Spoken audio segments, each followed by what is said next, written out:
ओम गणेशाय नमः। आइए सुनते हैं विनायक चतुर्थी व्रत कथा। पौराणिक कथा के अनुसार एक बार भगवान शिव तथा माता पार्वती नर्मदा नदी के किनारे बैठे थे। माता पार्वती शिव जी के साथ समय बिताना चाहती थी, इसलिए उन्होंने शिव जी से चौपड़ खेलने को कहा। शिव जी भी तैयार हो गए, लेकिन वहाँ कोई ऐसा नहीं था कि जो उनकी हार जीत का फैसला करे। ऐसे में शिव जी ने कुछ दिन के लिए और उससे एक पुतला तैयार किया। फिर उस पुतले में प्राण प्रतिष्ठा कर दी। फिर उन्होंने पुतले से कहा कि बेटा, यहाँ हम चौपड़ खेल रहे हैं, लेकिन हमारी हार जीत का फैसला करने वाला कोई नहीं है। ऐसे में अब तुम यह देखोगे कि चौपड़ में कौन हारा और कौन जीता। फिर शिव जी और पार्वती जी ने खेलना शुरू किया। 3 बार खेल खेलने के बाद जीत पार्वती जी की हुई। संयोग से तीनों बार माता पार्वती ही जीत गई। खेल समाप्त होने के बाद बालक से हार जीत का फैसला करने के लिए कहा गया, तो उस बालक ने महादेव को विजयी बता दिया।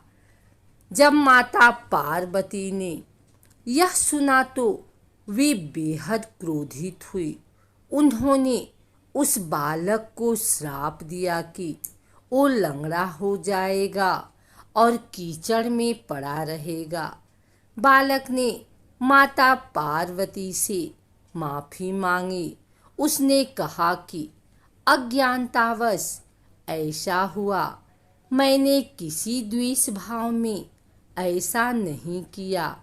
बालक द्वारा क्षमा मांगने पर माता ने कहा, यहाँ गणेश पूजन के लिए नाग कन्याएं आती हैं, जैसा वो कहें कि वैसे ही गणेश जी का व्रत करें।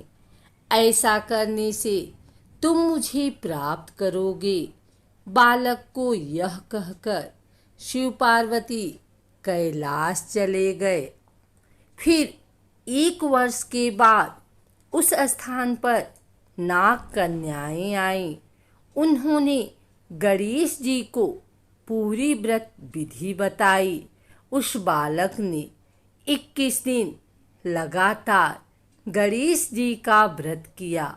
उसकी श्रद्धा देख गणेश जी बेहद प्रसन्न हो गए।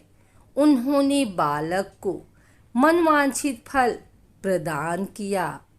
अब बालक ने कहा, हे विनायक, मुझ में इतनी शक्ति दे कि वो अपने पैरों पर चल पाए और कैलाश पर्वत पर जा पाए। गणेश जी ने बालक को वरदान दिया और अंतर ध्यान हो गए। फिर वो बालक कैलाश पर्वत पर पहुंचा और अपनी कथा उसने भगवान शिव को सुनाई। माता पार्वती चौपड़ वाले दिन से ही शिव जी से विमुख हो गई थी। ऐसे में देवी को मनाने के लिए शिव जी ने बालक द्वारा बताए गए व्रत को 21 दिन किया। इस व्रत के प्रभाव से माता पार्वती के मन से भगवान शिव के लिए जो नाराजगी थी वह समाप्त हो गई। उसके बाद यह व्रत विधि शंकर जी ने माता पार्वती को बतलाई। यह सुन माता पार्वती के मन में भी अपने पुत्र कार्तिकेय से मिलने की इच्छा जागृत हुई। फिर उन्होंने भी यह व्रत किया। व्रत के 21वें दिन कार्तिकेय स्वयं माता पार्वती से आ मिले।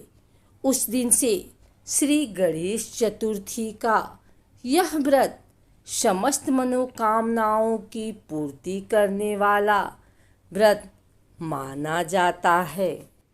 हिंदू धर्म ग्रंथों के अनुसार अमावस्या के बाद आने वाली शुक्ल पक्ष की चतुर्थी को विनायक चतुर्थी कहते हैं। पुराणों के अनुसार शुक्ल पक्ष की चतुर्थी को विनायक तथा कृष्ण पक्ष की चतुर्थी को संकष्टी चतुर्थी कहते हैं। श्री गणेश की कृपा प्राप्त से जीवन के सभी असंभव कार्य भी सहज ही संभव हो जाते हैं। इस दिन श्री गणेश की पूजा दोपहर मध्याह्न में की जाती है। इस दिन श्री गणेश का पूजन अर्चन करना लाभदायी माना गया है। इस दिन गणेश की उपासना करने से घर में सुख समृद्धि, धन दौलत, आर्थिक संपन्नता के साथ साथ ज्ञान एवं बुद्धि की प्राप्ति भी होती है। भगवान श्री गणेश को विघ्नहर्ता कहा जाता है।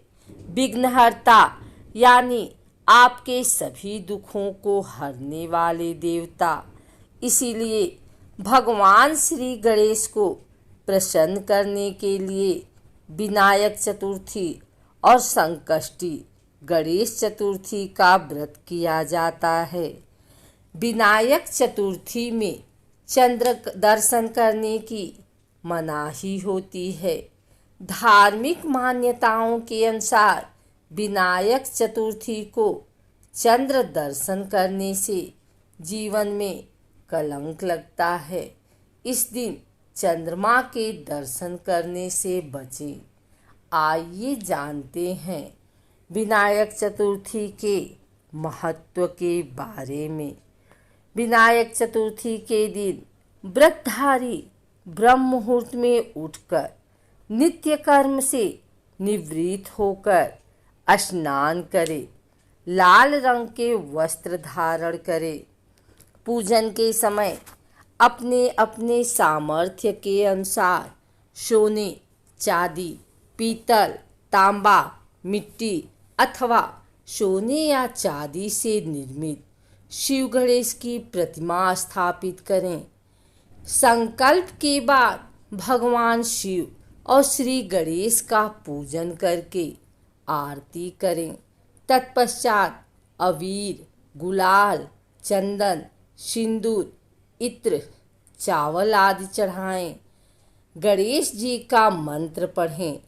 ओम गं गणपतये नमः बोलते हुए 21 दुर्वा दल चढ़ाएं। अब बूंदी के 21 लड्डुओं और शिव जी को मालपुए का भोग लगाएं। पूजन के समय श्री गणेश स्तोत्र अथर्वशीर्ष संकटनाशक गणेश स्तोत्र का पाठ करें। ब्राह्मण को भोजन करवाकर दक्षिणा दें। अपनी शक्ति हो तो उपवास करें अथवा शाम के समय खुद भोजन ग्रहण करें। शाम के समय गणेश चतुर्थी कथा, श्रद्धानुसार गणेश स्तुति, श्री गणेश सहस्त्र नामावली, गणेश शिव चालीसा, गणेश पुराण आदि का स्तवन करें। संकटनाशन गणेश स्तोत्र का पाठ करके श्री गणेश की आरती करें।